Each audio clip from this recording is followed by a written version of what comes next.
नमस्कार मित्रांनो, आपला उपक्रम दररोज गणितचे 10 प्रश्न पोलीस भरतीला येऊन गेलेले आहेत. तर पहिला प्रश्न बघा. पहिला प्रश्न आहे, एका स्पर्धा परीक्षेत बरोबर उत्तरासाठी 2 गुण मिळतात व चुकीच्या उत्तरासाठी 1 कमी होतो.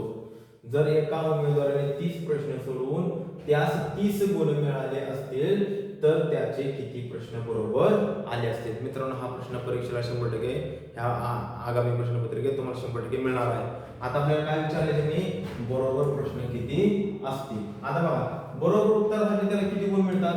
2 गुण मिळतात. एकूण किती प्रश्न आहेत? 30. तर काय बघा, 30 गुणिले 2 बरोबर 60. आता एकूण किती गुणांचा पेपर आहे? एकूण 60 गुणांचा पेपर आहे. एकूण 60 गुण. आणि त्याला किती पडले? 60 पैकी 60 पैकी त्याला पडलेले आहेत 30. तर वजाबाकी करा, वजाबाकी आलेले 30. 30 ला आता वजाबाकी होऊन किती आले तुमची? 30. 30 भागिले चुकीच्या उत्तरासाठी 1 गुण कमी होतो आणि बरोबरच्या उत्तरासाठी 2 मिळून किती झाले मित्रांनो? 3. आता या 3 ह्या 30 ला भागा. 3 1 3 3 10 30 10.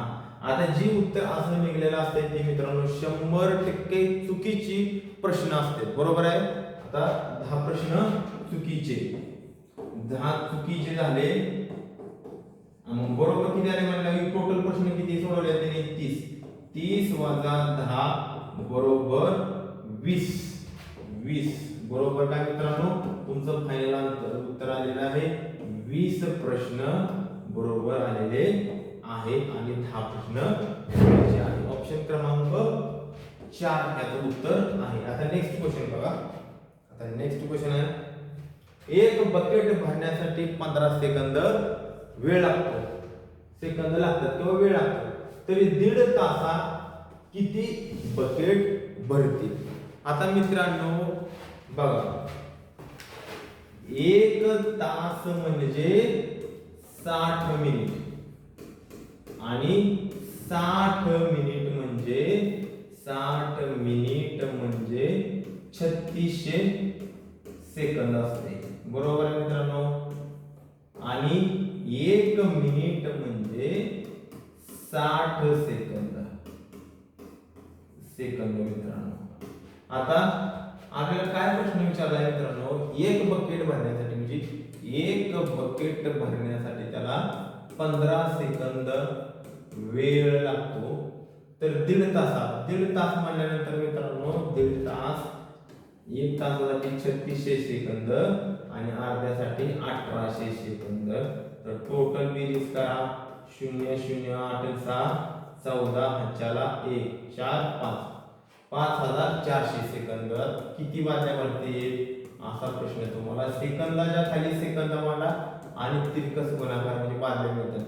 म्हणजे बघा, 1 गुणिले 5400 भागिले 15 सेकंद. 15 1 15 15 त्रिक 45 उरला 9 15 सकी 90. तर 360 बादल्या भरतील. आता ऑप्शन क्रमांक 4 याचं उत्तर आलेलं आहे. आता पुढील प्रश्न, 3 संख्यांचे गुणोत्तर 3 4 5 आहे. त्यांच्या वर्गांची बेरीज 450 असल्यास त्या संख्या कोणत्या? आता मित्रांनो काय सांगितले तुम्हाला? वर्गाची बेरीज दिलेली आहे आणि गुणोत्तर दिलेलं आहे. आता लक्ष द्या, तुम्ही अंदाज काय करणार? 3 पहिलं काय? 3 4 5 हे गुणोत्तर आहे आणि किती बेरीज दिली? वर्गांची बेरीज दिलेली आहे 450. बघा आता काय करणार? समजा सर्वांना 3 ने गुणून बघा. 3 3 9, ह्याला बी 3 निघाला, 3 4 12 आणि ह्याला बी 3 ने गुणा, 3 5 15. आता ही संख्या मानल्या आपण. काय म्हणल्या? संख्या मानल्या, कारण की सगळ्याला 3 3 ने गुणलेला आहे. समान उत्तरांना गुणवत आहे गुणांक. माझा बघा, 9 चा वर्ग किती आहे? 9 चा वर्ग 81 प्लस 12 चा 144 प्लस 15 चा 225. या टोटल बेरीज 100% 450 येणार आहे. मग आता काय येणार? ती संख्या कुठली असणार? 9 12 आणि 15 ह्या संख्या असणार. तर 9 12 15 कुठे आहे? ऑप्शन क्रमांक 2 याचं उत्तर आहे. पुढील प्रश्न, एक एका एक दिवसीय क्रिकेट सामन्यामध्ये पहिल्या 10 षटकामध्ये धावांची सरासरी 3.2 होते. तो सामना जिंकण्यासाठी 282 धावांची गरज असल्यास उर्वरित 40 षटकामध्ये धावांची किमान सरासरी किती असावी? आता लक्ष द्या मित्रांनो, आता क्रिकेटची मॅच, आता एक दिवसीय सामना हा 50 ओव्हरचा किंवा 50 षटकांचा असतो. आता पहिल्या 10 षटकांची सरासरी किती दिली? षटक म्हणजे एक ओव्हर, षटक म्हणजे ओव्हर, एका ओव्हर मध्ये 6 बॉल असतात. एक षटक म्हणजे किती? 10 गुणिले 3.2 सरासरी दिली. मग सरासरी किती आली? 32. म्हणजे 10 षटकांची सरासरी किती आली? 10 आली. किती? 10. ही 10 आलेल्या आहेत 32. आणि टोटल 50 षटकांची त्यांनी काय दिले? 50 षटकांची रन किंवा धावा 282 धावा. किती टोटल धावा? 82. आता लक्ष द्या, 10 षटकाच्या धावा किती निघल्या त्या? 32. आता 32 धावा वजा करा, 0 8 गेला 5, 250 धावा. ही 250 धावा कशासाठी आहेत बघा? या 10 पट येते 10, तर वजाबाकी करा, तर किती? 40 षटकासाठी काय होणार आहे मित्रांनो? 250 धावा. सरासरी म्हणल्यानंतर आपण काय करतो? भागतो. 250 भागिले 40, या शून्याला शून्य कर. 4 चौक 16, 4 संग 24 पॉइंट वरला 1, 4 गुणे 8 आणि 4 पंचे 20 म्हणजे 6.25 40 षटकांच्या धावांची किमान सरासरी असावी. म्हणजे किती होणार आहे? 6.25. ऑप्शन क्रमांक 1 final answer. Next question. Next question काय बघा, दोन संख्यांचा मसावी 6 व लसावी 180 आहे, तर त्या दोन संख्या आपल्याला शोधायच्या आहेत. आता कसं करणार? आता दोन संख्या शोधायचं म्हटल्यानंतर केव्हा पण लसावीला मसावीने भागायचे. काय करायचे? लसावीला मसावीने भागायचे. म्हणजे 180 भागिले 6 मसावी म्हणजे काय होणार? बरोबर लसावी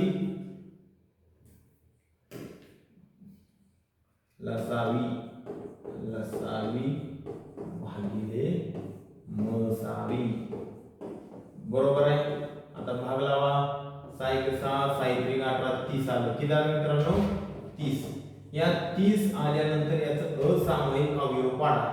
5 30. बरोबर आहे. असामायिक अवयव काढल्यानंतर तुम्ही कधी पण संख्या काढण्यासाठी, संख्या काढण्यासाठी मसावीने म्हणायचं असतं. आता बघा 6 पंचे 30 गुणिले 6 36. आता मोठी संख्या आलेली आहे 36 आणि लहान संख्या आलेली आहे 30. ही कुठली संख्या आली? मोठी. आणि कुठली संख्या आली? लहान. लिहून घ्या. दररोजच्या दररोज हे 10 प्रश्न IMP आहे. आता पुढील प्रश्न मित्रांनो, 18 आणि 24 यांचा लसावी व मसावी काढा. सोपा प्रश्न आहे, पण असू द्या, काय प्रॉब्लेम आहे, सोडून द्यायचं काम आहे माझं. 4 1 4, 4 ने 2 लावा किंवा 3 लावा. 3 संग 18, 3 8 24, परत बघा दोन्ही वाजते. 2 के 2 2 त्रिक 6 आणि 2 चौक 8. आता जवळ दोन्ही संख्येला भाग जातोय तोपर्यंत तो असतो मसावी. मसावी काढा. 3 गुणिले 2 बरोबर 6. हे काढला मसावी. लसावी किती येणार मित्रांनो? आता बघा 3 1 3 आणि 4 असे 4, परत 4 1 4 पूर्ण 1 1 पर्यंत गेला पाहिजे. मग आता लसावी कसं करणार? 3 गुणिले 2 गुणिले 3 गुणिले 4. बघा मग 3 दुने 6, 6 3 18, 18 चौक 72. तर किती उत्तर आलं मित्रांनो? 72 लसावी आलेला आहे आणि मसावी किती आहे? 6. तर ऑप्शन क्रमांक 1 याचं उत्तर आलेलं आहे. आता पुढील प्रश्न. चला पुढील प्रश्न काय आहे? 35 चा वर्ग वजा 28 चा वर्ग बरोबर m वर्ग. तर आपल्याला काय करायचं आहे? m काढायला लावलाय मित्रांनो. काय काढायला लावलाय? m कसं काढणार बघा. 35 चा वर्ग, 35 चा वर्ग म्हणजे काय? 35 गुणिले 35 बरोबर आहे. 35 गुणिले 35 करत बसायचं नाही.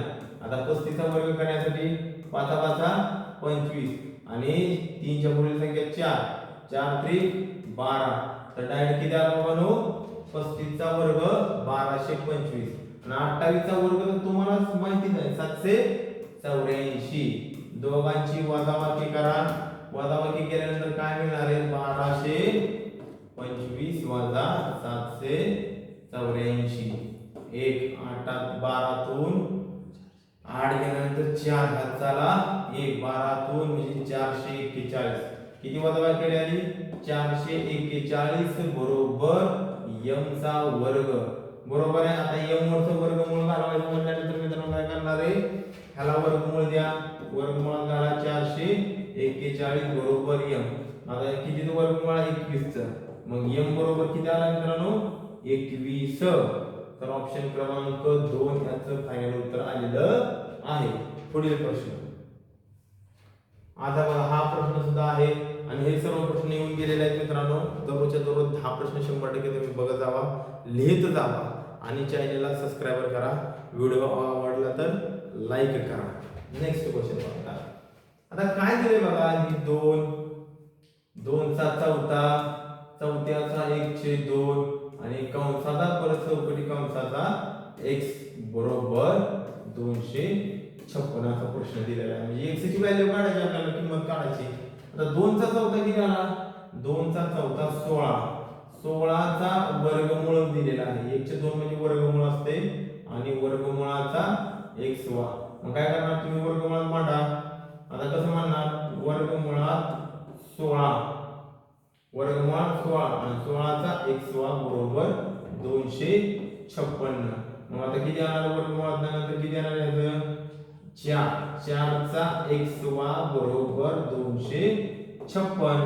मग आता बाबा 4 चा कितवा 256 असं काढायचं म्हणजे 4 चा किती वेळा गुणाकार करायचा 4 गुणिले 4 गुणिले 4 गुणिले 4 4 चौक 16 16 चौक 64 64 गुणिले 4 बरोबर 256 उत्तर म्हणजे x किती आहे 4 चा चौथा.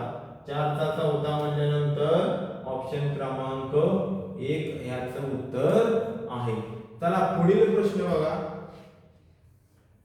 10 मुलांना 20 किलोग्रॅम साखर 30 दिवस पुरते तर एका मुलाला 1 किलोग्रॅम साखर किती दिवसात पुरेल. हा प्रश्न मित्रांनो गोंधळून टाकणारा आहे. आता लेखन विषयाचा प्रश्न पण सुटते मित्रांनो. काळ काम विवेकचा हा टॉपिक मधला प्रश्न आहे. ह्यामध्ये काय करायचंय काम किंवा वर्क छेदात मांडायचं असते हे तुमच्या लक्षात आलं पाहिजे.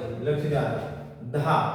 10 गुणिले यातील काम किती आहे 20 किलो तर 20 काम खाली मांडायचं. 20 किलो काम आहे किती दिवसात 30 दिवसात बरोबर. आता बघा काय म्हणते तर एका मुलाला 1 किलोग्रॅम काम खाली किती साखर किती दिवसासाठी दिवसासाठी दिवस मांडा डे मांडा बरोबर आहे. आणि काय करा तिरकस गुणाकार 10 गुणिले 30 भागिले 20 बरोबर तुमचं दिवस निघणार आहे. तर या शून्याला शून्य कर बे के बे बे पंचे 10 5 त्रिक 15 दिवस. फायनल उत्तर ऑप्शन क्रमांक 4 याचं उत्तर आलेलं आहे. आता नेक्स्ट क्वेश्चन बघा. तर नेक्स्ट क्वेश्चन काय बघा. एका संख्येला 16 ने गुणण्याऐवजी चुकून 24 ने गुणले तर गुणाकार मूळ गुणाकाराहून 64 ने आधी घेतो तर ती संख्या कोणती. आता बघा एका संख्येला ती संख्या x माना x गुणिले 16 ने गुणायचं होतं परंतु काय झाले चुकून 24 ने गुणले. काय केले 24 मग 24 गुणिले x गुणिले 24 तर किती एक्स्ट्रा आले फरक म्हणजे दोघांतील फरक काढायचा. फरक लक्षात ठेवा दोघांतील काय करायचं आहे फरक काढायचा आहे. आता बघा ऑप्शन वरून समजा तुम्ही 8 ठेवलं मुद्दाम ऑप्शन 4 नंबरला टाकलाय. ऑप्शन क्रमांक 4 याचं उत्तर आहे. आता 16 गुणिले 8 16 8 128 16 गुणिले 8 8 7 48 चला 4 8 8 4 12 16 8 128 वजा आता बघा हे 8 ने गुणा 24 गुणिले 8 8 चौक 32 हा चला 3 8 2 16 16 अधिक 3 19 या दोघांतील फरक 100% किती आला बाहेर 64 192 वजा 128 12तून 8 गेल्यानंतर 4, चला 1 6, तर बरोबर आहे. तर ऑप्शन क्रमांक 8 ह्याचं उत्तर आलेलं आहे. आता पुढील प्रश्न. तर अशा प्रकारे आपले 10 प्रश्न संपलेले आहेत. भेटू पुढील व्हिडिओमध्ये. जय हिंद.